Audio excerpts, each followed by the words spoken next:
The Bettering Others Advocacy Talks podcast is produced by statewide advocates influencing leadership sale. We want to thank our supporters Family Values at Work and J. Badger Consulting for making this podcast possible. We invite you to come aboard and enjoy this episode of the Boat Podcast. We hope you enjoy the show.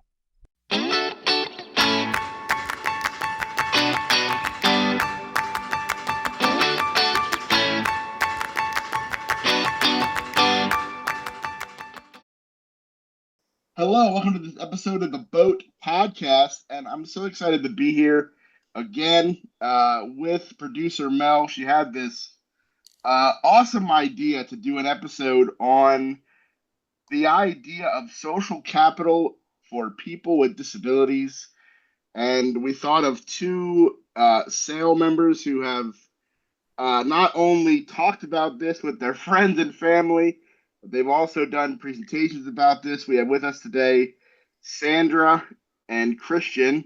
If you guys want to introduce yourselves and just say hello. Sandra, why don't you go first?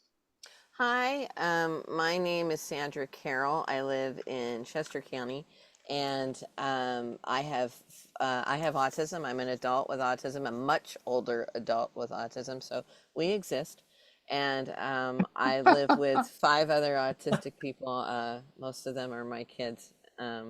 And so this is a topic that's near and dear to my heart. I also mentor a group of young adults with disabilities, um, and I'm really excited to be here to talk about this subject because I think it's horribly overlooked and it should be a staple of our education growing up. Oh, absolutely, and I love that you say that because I do feel like social capital is a skill or something, a concept that you don't really learn about almost till it's too late. That's kind of that's how I look at it, as like a best kept secret. So, Christian, how are you? You introduce yourself. Very good. How about you, Everett? I'm doing It's okay. wonderful. Yes, yes. I know it's been a while since I've seen you, so it's so nice to see you. And yes, my name is Christian, and and I am 25 years old, so that means I'm much younger. Uh, and I am a disability advocate. And I first became involved in disability advocacy by going to Bucks County Community College, where where I graduated with an associate's degree in music, and I was also fortunate to join their disability pride club there for young people with disabilities, um, and then eventually um, they they had asked me whether I wanted to run the group, and I felt very fortunate, and so I said yes, and that was when I learned that I could be a disability advocate.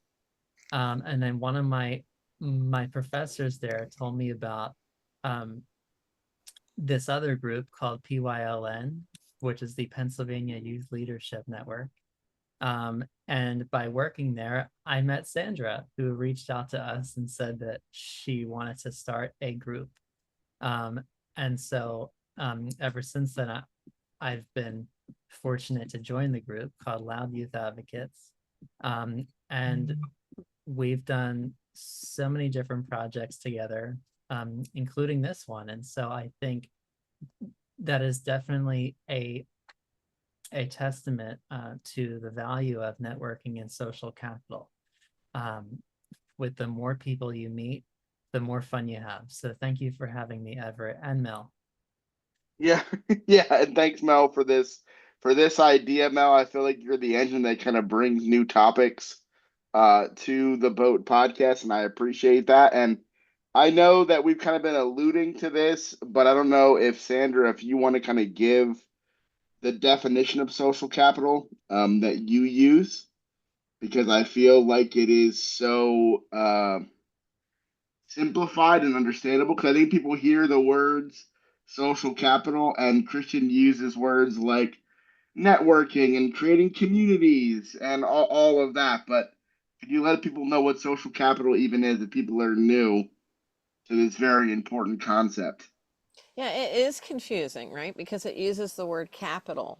And that's a word that we associate with money and assets. So, it isn't something where you go, oh, yeah, that's really obvious. Social capital is, I went and looked up the definitions and I didn't like any of them. So I created my own, which is, for me, is making valuable connections with others so that opportunities are created to access resources. And I would really like to break that down because I may have taken it and just like made it worse. Um, all right, so we all need things as a community, right? We all need, it doesn't matter if you're disabled or not, we all need something in our lives. And the way that we get it is generally until we have our own skills, we rely on others. We go to doctors, we go to the grocery store because we don't make our own food from scratch. We buy the ingredients at the grocery store. So you could look at it that way. We all get our needs met by accessing some kind of resource. And a lot of times, you don't know how or where to go to get the resource. And the way that you can do that is by having a relationship with someone else who can either refer you to that resource, take you to that resource, introduce you to that resource, experience that resource with you. So it's really about building a network of people who you have enough of a relationship with that when you need help, they help you, and if they need help, you help them. And I know it just sounds like a kind of maybe a fancy glorified term for friendship. But it's really more than that because it's really about meeting your needs and it's very intentional. You need to build a network of people around you who can help you meet your needs. And maybe, you have something of value that you can exchange with them. And that's the idea. That's the basic foundation. Well, yeah, and I think you're right. And I want to ask Christian, why do you feel building that network of people and having people around you is people around you that can help you? Why is that so important to the disability community? Like, why is that So so important to our community? yeah, so this is such a multifaceted question, and it's one that is so vitally important. And I'm going to start by sharing a small story. In that I remember growing up, which, by the way, I have my mom, my dad, my brother, whom we adopted from Ethiopia. Back when we adopted him, he was so cute. When we got him at 2.5 years old, and now he's all grown up. And my family have been the biggest supporters of me, and we all support one another. But in particular, they help me with anything that I need.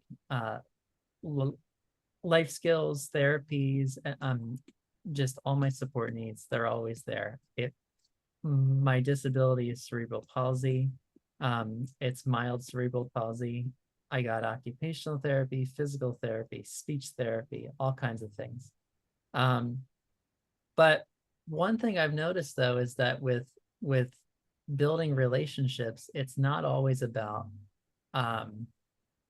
the visible. Well, it's not always about disability, and that, but it sort of is, because I remember one day being in church, and church is a nice place to be. It's filled with mostly nice people. I always felt safe at church. But one thing I noticed was that most of my peers were non-disabled. And especially in middle school, I began to notice this more. Although I noticed it also in elementary school too. But one day I was I was at a church service, and they were done speaking, like whoever the minister was and the worship team. And at the end, everybody was talking to their friends. So you would see heads turned as folks were chatting at the end.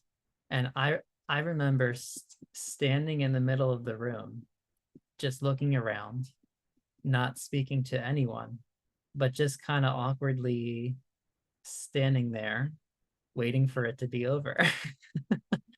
And but the difference is that when I go into majority disabled settings, I feel like I'm definitely part of the group. Um, and people do want to speak to me, and I love speaking to them. That's how I feel in Loud Youth Advocates. It feels like we're all such close friends, and we've really built such good communities. So to answer the question, um, I have non-disabled friends in my life, but what I've noticed is the reason why it's so important to build community among people who are like you is because you'll have shared interests, shared experiences, but most importantly, you'll have a shared heart for others. And I think that love and care for other people are what build social capital. That's really the foundation.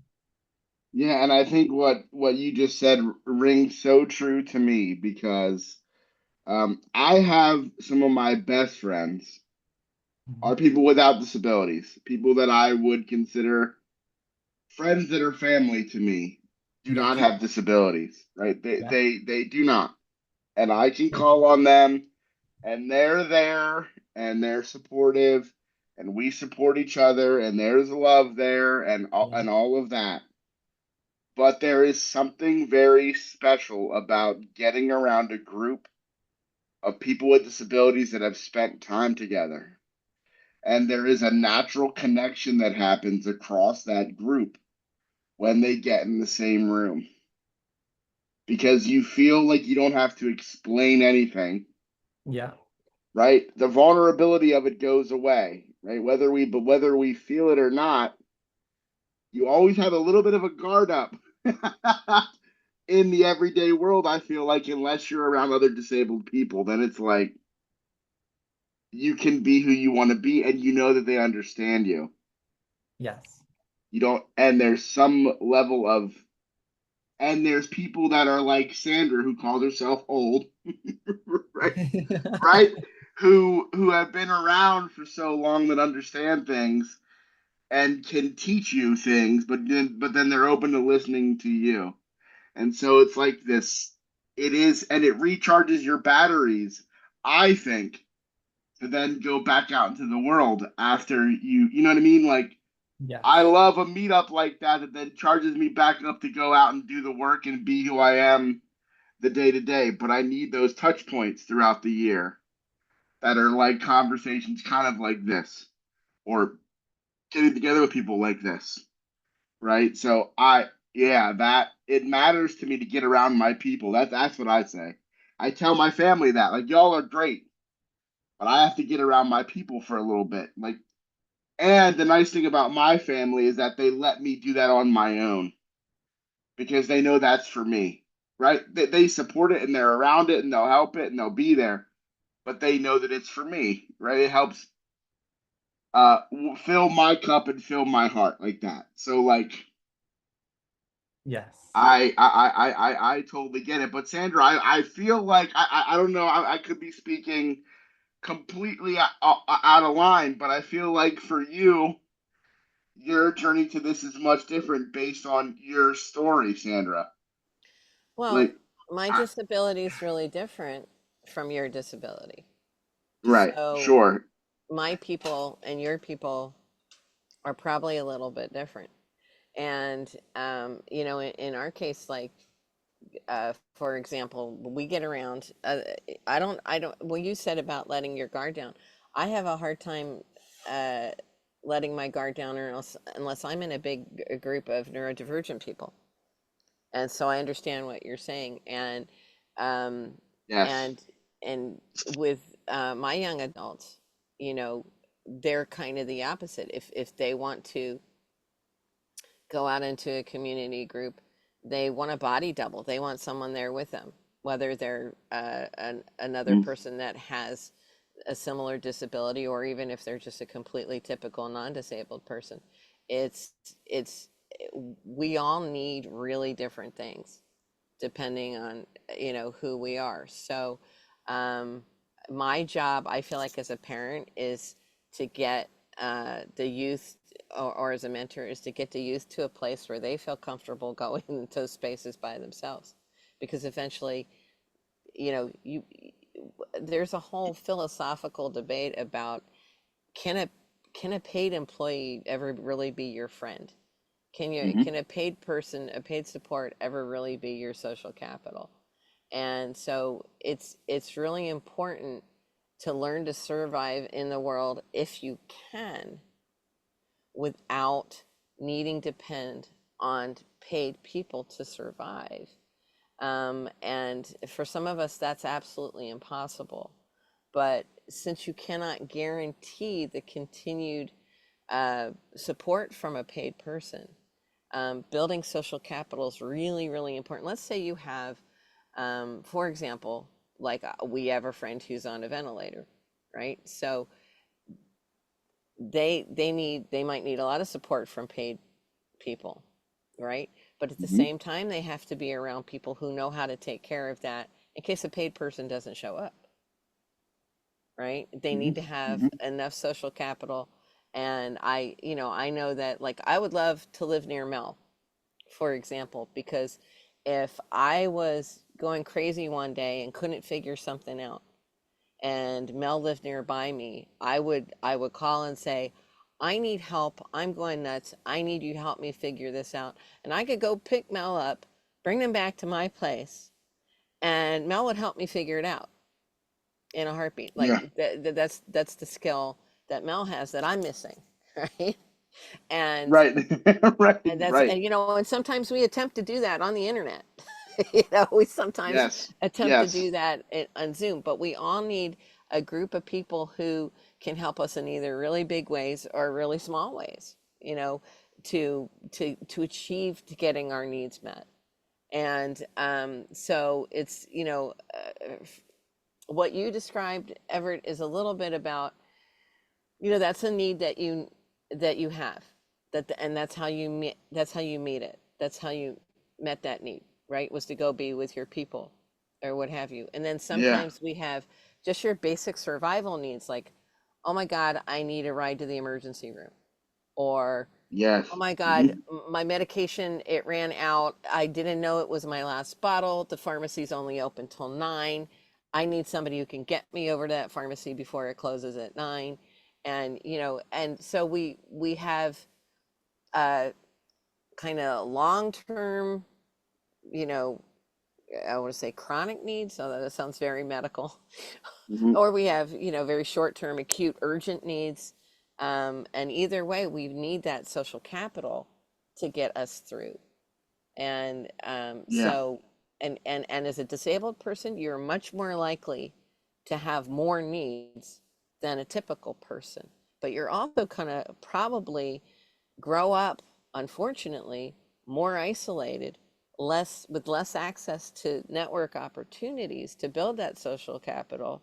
So it has to be what you said in the beginning, super intentional. You have to really work on it, because you're gonna put something in the bank for, you're gonna need it later. Maybe you don't need it today, but you're gonna Hmm. need it later. You've got to build those relationships so that when you have a need, I don't know. I feel like maybe we should talk about examples that more people could relate to.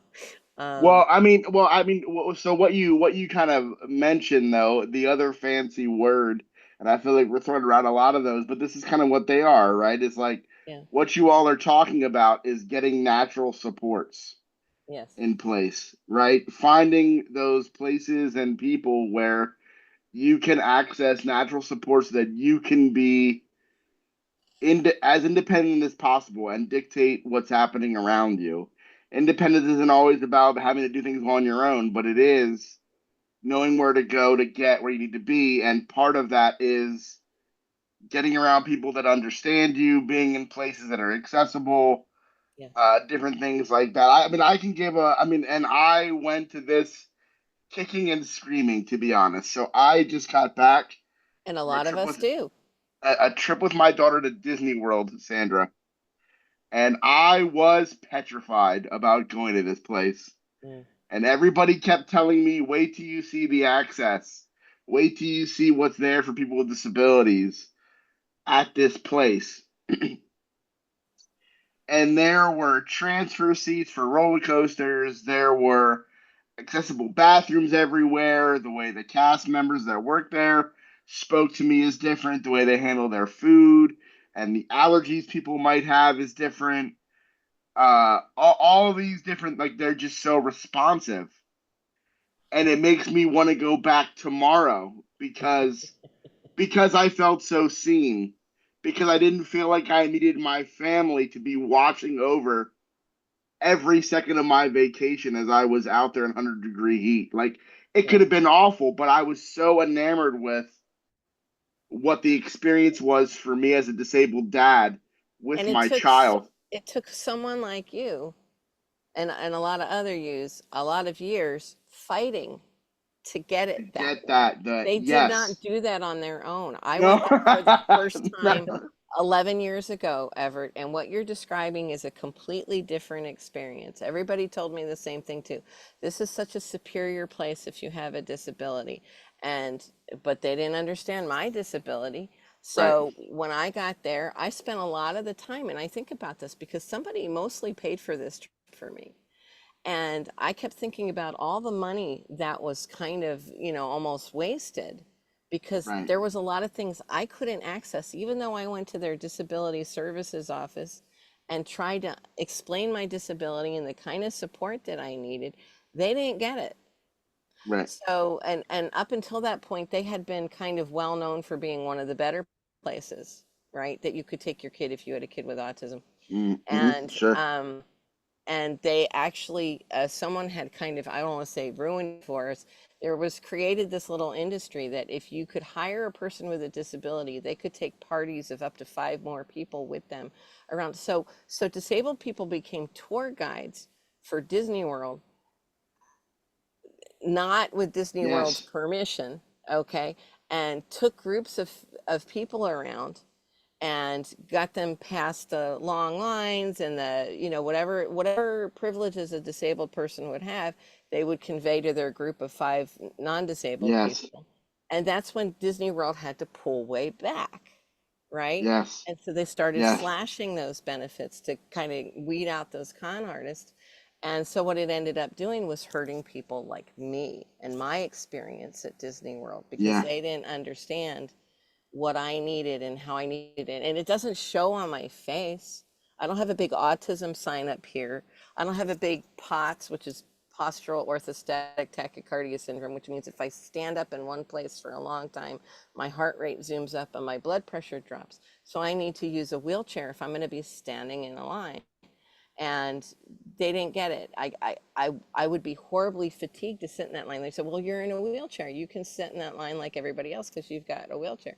No, by the end of an hour or two of sitting in a line, even in a wheelchair, I was done. I was exhausted. I barely got Right. a few rides at each day that we were there. And they just didn't understand how my disability works. So people like me revolted, so to speak, had a little revolution and went after Disney and said, hey, this is what our community needs. When you slash those disability benefits for everybody else, this is what you did to our community. And we're going to talk about it. We're going to tell everybody about it. And, 11 years later, I'm thrilled to hear that you had a completely different experience because Well, that's an and because it expensive didn't, place to go. yeah, it is, and I will say that I was surprised about how much is not geared toward physical disabilities in that way. It is geared towards, I would say, more all disabilities and being more inclusive. Right. And you can see the difference. And they literally talked about how they've adjusted what they do based on what they hear from the community. Now they probably did it kicking and screaming, but the point that But they we're did it. making is that you want to find spaces where you can just be and not have to worry so much about the Yeah. day-to-day grind of what that is, and And finding that's those people that can help you do it. is super important. And one thing that the person that uses the ventilator that you're referencing, like they have built their own network of people they can rely on outside of that paid support because you Yeah. can't rely on those people. You cannot. You just can't. I mean, And you it, can it rely on them less and less with every administration. So yeah, I I mean, mean, you have to be prepared, and like with the yes. Disneyland, the Disney World is so important because as Disney World does, because it's a behemoth of business for Florida, Yeah. it's a huge part of their economy. As they do, other organizations will copy. And so it's really hard, it's really important to get those big ones. But I'm just imagining the amount of social capital that was spent trying to get Disneyland to, that probably took relationships with legislators Yes. and, Yes. officials and people fighting together. And will you get on this bus with me and go to that protest like we saw a lot this past weekend? I mean, we had a legislative week, right? Everett I want to say 2 weeks Yeah. ago, we had Yeah. like a Before I legislative left. Before I left. at Yes. the Capitol, and it was people calling each other to arrange rides to get up to the Capitol to be there for that press conference at that time, and people getting on the phones and calling so it was, me using my social capital to call people that I knew would make phone calls to the Capitol building and say to that, their elected representative, please be at that press conference. And so, I mean, there's so many ways that we use social capital, every day that we don't even notice it anymore, right? But Yeah. I will say there was like, okay, so there was a time where Temple, the Institute on Disabilities is Pennsylvania State. You said the University Center of Excellence on Developmental Disabilities. They have a lot of really great programs. And one of them was this advocacy program called C2P2 Confidence and Competence uh, Partners in Policy Making, where the participants learn to build relationships with members of their state legislature and even the even our federal, right? So it's not limited to um, your local, but I really wanted um, all of my children to participate in this program, and it meant getting a letter of recommendation because they wanted individuals who were sure to finish the program, right? And because it's a grant funded program, so they're being kind of exclusive about who they accept into the program. So it was using, let's say, our social capital of asking Dr. Josie Badger to, who we've done work with for sale, would Mhm. she write a letter of recommendation for Yep. this Temple program? And she was happy to do that based on what you had mentioned before, the rapport building that we've done over the years through PYLN, through SAL and Trail, and whatever iteration. Right. You she and you have had the opportunity to see us at work and know what we can do, and having Right. that is so valuable. And so of course she was happy to write the letters of recommendation, and I'm happy to say that all of them got in, including Christian, right? So Yeah, I Christian's was my gonna say. bonus. I was gonna say, aren't He's you my all bonus, my P2P2 bonus grads? boy. Yeah. And so we and Yeah. it's funny because Everett, you and Josie started PYLN, and when we wanted to Mhm. start a chapter, the pandemic came, and that interfered with our plans to start a PYLN chapter. And you guys went on to greener pastures, so to speak. And Christian and I developed a relationship together based on the strength of our shared relationship with you and Josie, right? We didn't Right. know each other, but we both knew you and Josie. And so Right. Christian worked with us to get our network chapter off the ground. That was on the strength of the social capital that we had with each of you. And I want to say there was a more recent thing. Oh, now it's going to slip my mind. Um, oh, my son applied to a university. I'm not going to say the name of it, where it has a targeted support program for people with developmental disabilities. In the part of that application process, there was a very lengthy letter of recommendation that they wanted someone else to fill out for you on your behalf. Very lengthy form, right? They want someone to fill that out on your behalf, but it has to be someone who isn't a family member or a friend. Now, I ask you, how many people do you have in your life that could fill out a very lengthy form about you and your support needs and your dietary needs and your mobility needs who isn't a family member or a friend? Not many. Now, so you need to have the social capital Mm, of someone who could do that for you mm, in order to get entrance into this program for people with disabilities. That's a mm. barrier. And if you don't have the social capital, then what? So I mean, I think that, um, it's really challenging. Building social capital is a very challenging process and can be a very discouraging process because not everybody wants to be your buddy. Not everybody Right. wants to reciprocate. If you say, well, I'd really like to build a relationship with my local legislator. Let's say, for example, our local representative is someone that we've never voted for, belongs to the opposing, ideologically very different political party. It doesn't matter. We are up at his office all the time. He knows who we are. He knows our names. His staff is incredibly friendly. Almost all the people in the in I want to say constituent services, I don't know what to say, people who work for representatives are taught to be very kind to members of the public who come in to see them. But you don't know if it's real or if it's, and so I knew that we had something special when my daughter asked our local representative, who again, different ideology, right? Supposed to be serving all the people, but a completely different ideology. If he would please come to an event where there was a group of people who were going to practice their legislative visit skills, right?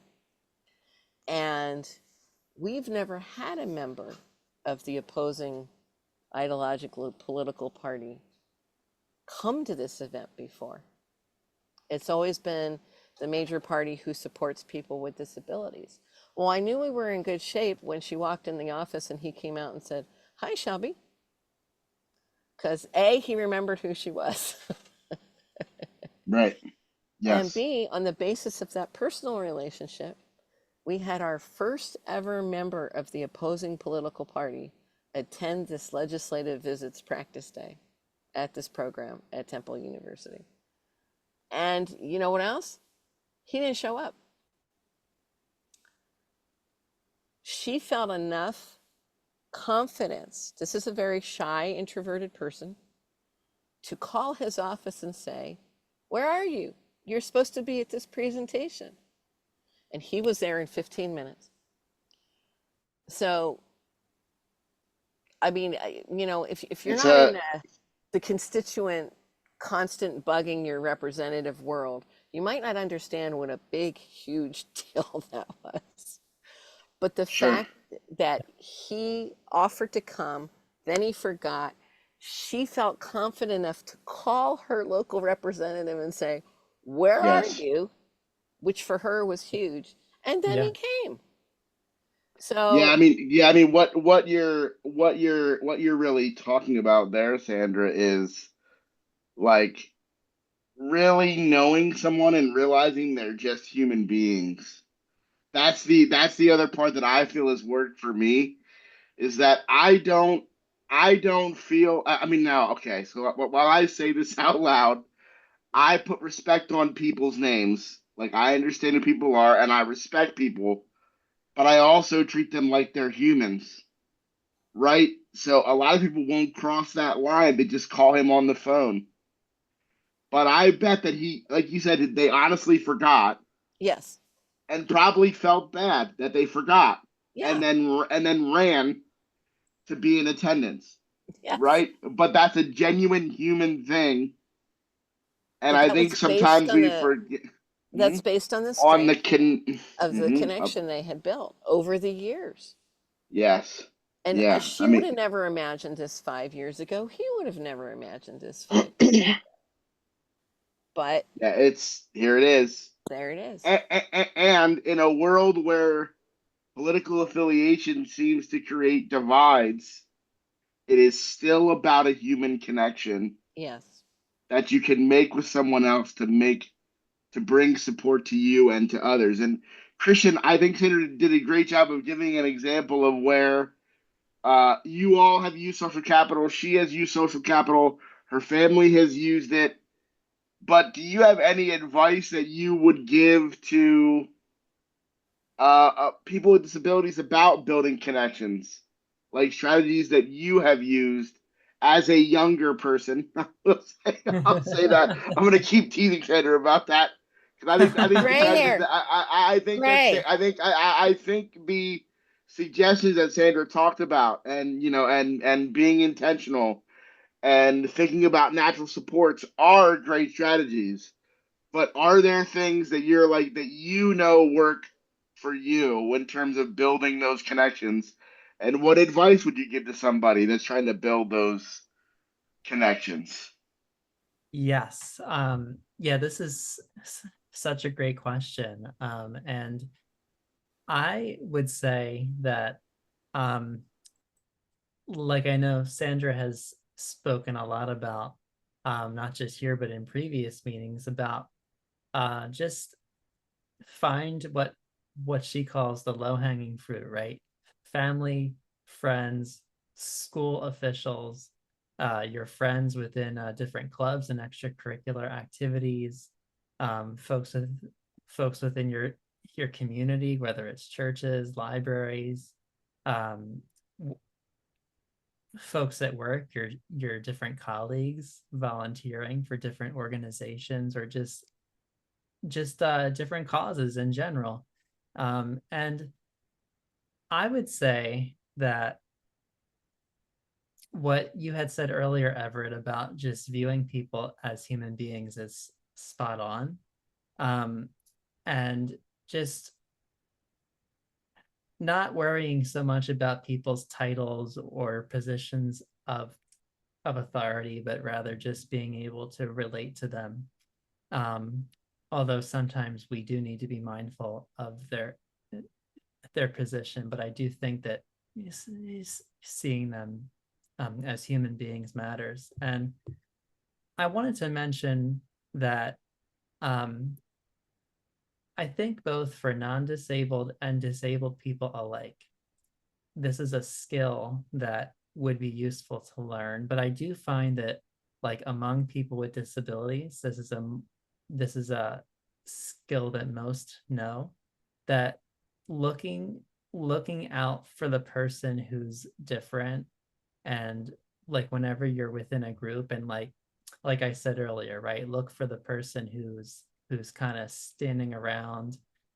Or sometimes what I do in non-disabled settings is I might just bury myself in a book, or the bulletin, or like read something. I might look around, like look for the person like that, and just say hi. uh, Yeah, that would really make a world of difference. I know one of the things that my mom always taught me was look for the person who's by themselves. And so recently, when I was out somewhere, I did that. And I had encouraged a non-disabled friend of mine that I was with, like, let's go over and do that, because I noticed that that doesn't always happen. So I think that's a good skill. And Sandra, you were mentioning earlier about the philosophical debate within the human services sector about, can you have a relationship with a paid person? And this is something that I've thought about, because I've worked for my local IU as a job coach, and I would work with people, and I'm being very careful not to use the word clients, because I used to say clients like all the time whenever I would describe my job. But one of the things I love learning about is the theory of social role valorization from Dr. Wolfensberger, and he was someone who worked with folks who had developmental and intellectual disabilities. Primarily, he worked with folks who had intellectual disabilities, and his theory is just basically like find a thing that someone with an intellectual disability or just disability in general find something that they can do socially in which people will find valuable. But the human services sector does not prioritize empowerment and self-advocacy as much as it does giving you a service. So basically on the hierarchy, you have somebody up here giving you a service and you're down here. So as a job coach, I often felt that way. And it was interesting because I think that this is for me as a disabled person working as a job coach, I was worried like, oh my gosh, I wonder whether I'm going to be able to provide the support that they need, because if they need help with something fine motor or visual spatial, I'm not going to be able to do it. But I'm going to have to ask for help. So, but anyway, the point that I'm making is that that with job coaching, I noticed that one of the folks that I worked with in particular was really getting to know me, and we were having a good connection. But then as soon as his services ended, I was no longer in communication with him. And he was someone that they were somebody who was just really sweet and kind, and he was even asking me questions about my life, and I would ask him questions, and we were developing a good rapport, and then it just ended like that. It's kind of sad, isn't it? Yeah, so yeah, very sad, very sad. And so I don't know if it's possible to develop a rapport with someone unless it's for a long period of time. Like if someone has high support needs and they're seeing someone every week for a long time, maybe they can. But when the rapport just ends suddenly, that's hard. And oh, sorry, go ahead, Everett. No, Christian, I was just gonna say, I mean, Yeah. I have too also been in that space where you're a person with a disability providing a service, Yeah. and it's really hard to be in that space where you know the professional relationship ends Mhm. and there really is no way to continue that relationship, and it felt weird to me to the point where, like, not that I got out of that space because of it, but it just felt so fake to me, because you're creating this relationship that's so valuable to you and the person, then you have to like back away, and it just is, it's sad. And I wanted to say too, like, when I think about Josie, Sandra and Christian, like, she has a nurse that works for her, that has worked for her since she has worked with her for at least 25 years, Mm. and she still does, working for the same agency. So Josie is blessed in that she has had this, one of her nurses has been the same nurse, and they have a bond that's unbreakable. It is. I mean, they do, but that's very rare in this space.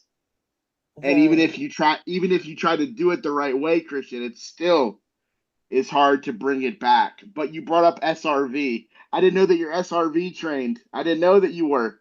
So am I. So like, I value that conversation so much. I mean, because I think it helps, and people should look up Wolfensberger and look it up, because I feel like it ties back to this conversation a lot.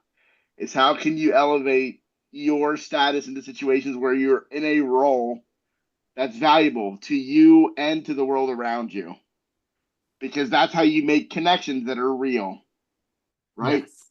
with a non-disabled world anyway. That's how you make a connection that way. Yes, that's right. Yeah, you're 100% right. And I could totally understand how you felt about how human service delivery can feel inauthentic. Yes, It's kind of yes, traumatizing when that Yes, relationship ends abruptly for both you and the other person. yeah. Especially when you put so yes, much time into somebody's success or trying to get to that. It's it's a yes. lot. It's a lot.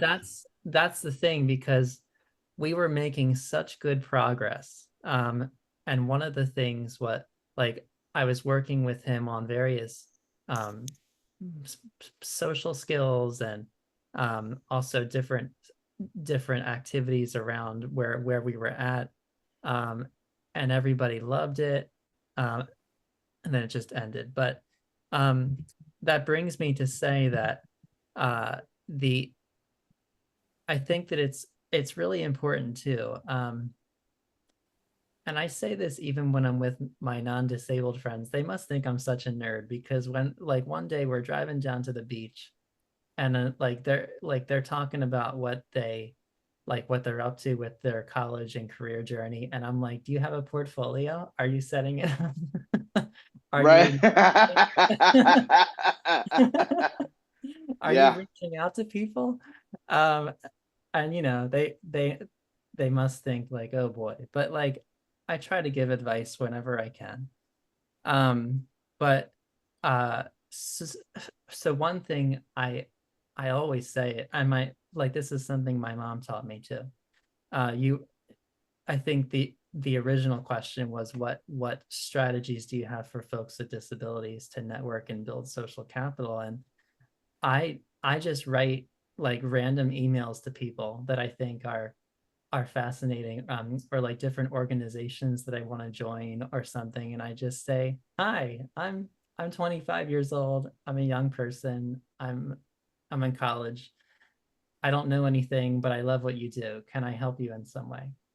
Um, and what I find is that usually people are very responsive. They like having a young person who is interested in what they do. um, Yeah. they they like that, and they want to be helpful.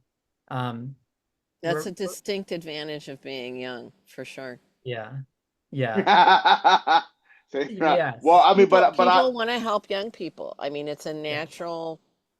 but Sandra, I'll give you your flowers a little bit, and maybe this is a way to kind of wrap a bow on this episode. Is that yeah, one of the things that you're both mentioning, or that you both do, is Christian might not say yes to everything, but by putting out that random email, you're basically inviting opportunities.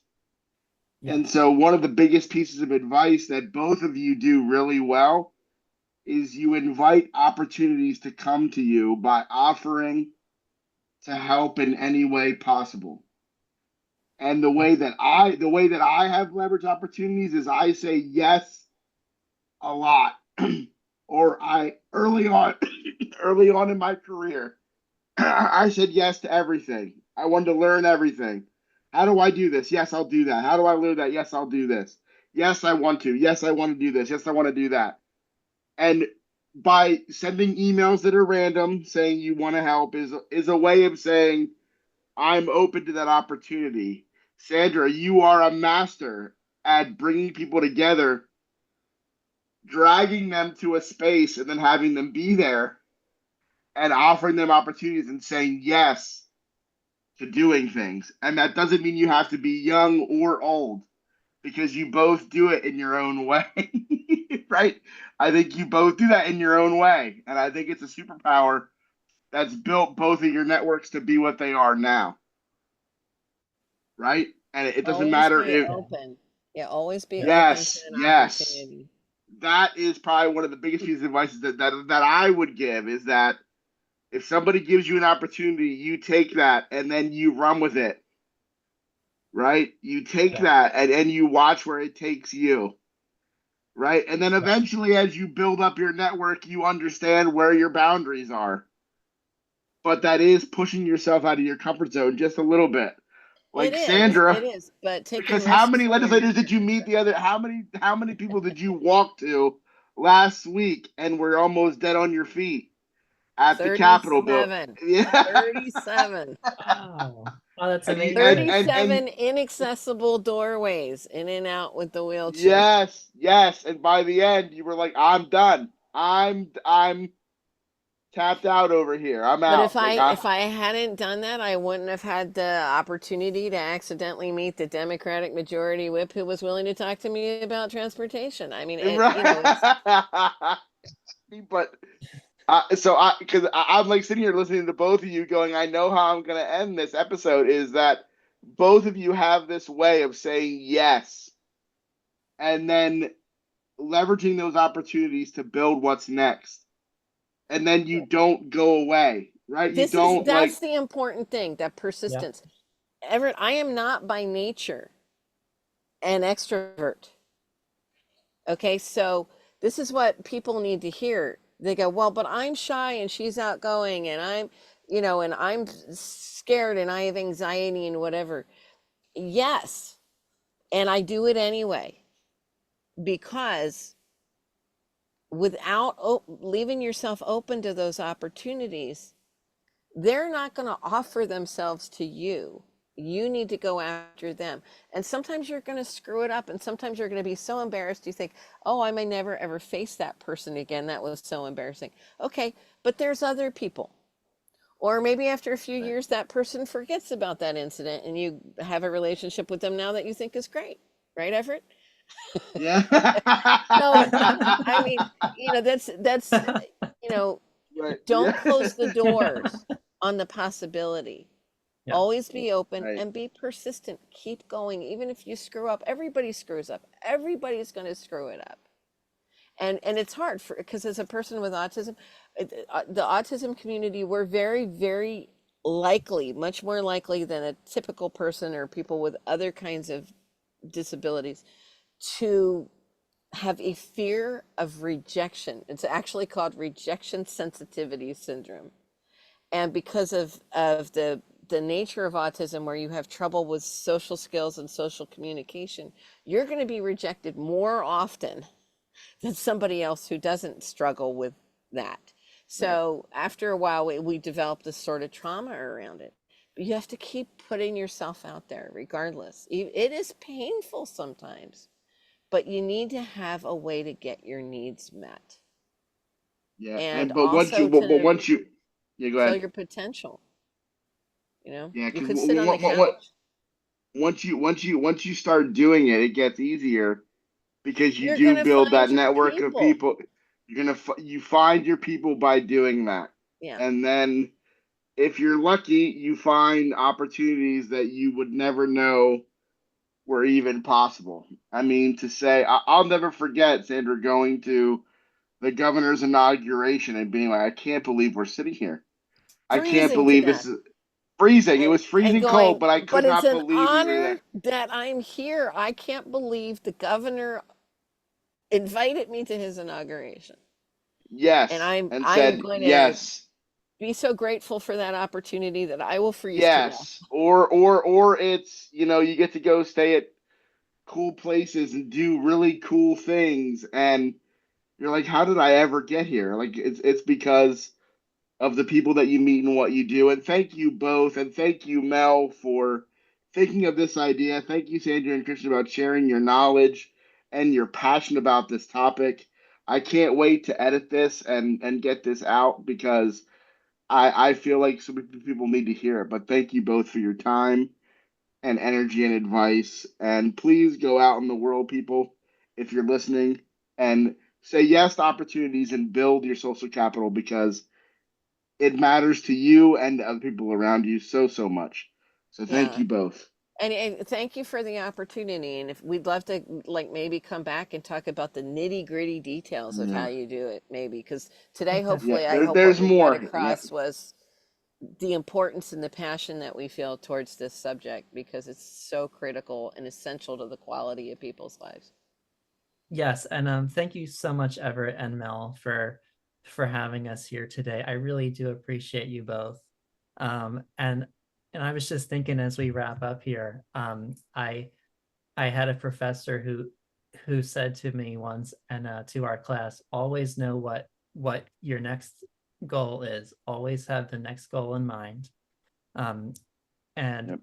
one other piece of advice I would give, especially to young people, is whenever you're out somewhere, go talk to the person organizing the event, whether it's the pastor, the professor, whether it's Everett, whether it's somebody in charge, a legislator, which, by the way, Sandra, kudos to you for doing all that legislating work. And Couldn't have done it without the social capital that I had with Everett. yes, that's right. And so one thing I would say to young people is do the opposite of what your peers do, and like actually take the time to stay afterwards somewhere, hang out, and get to know people, because that's unique. And most importantly, give folks the benefit of the doubt when needed, and do all of this with love, justice, and grace. And I think Thank you. that's how you will build social capital, network, and most importantly, you'll make friends that last a lifetime. Yeah, and if you That's right. screw up today, try again tomorrow. That's right. That's right. That's right. That's right. Thank you all. You guys are the best. Thank you. You're welcome, Everett. Take care. Thank you, Mel, as well.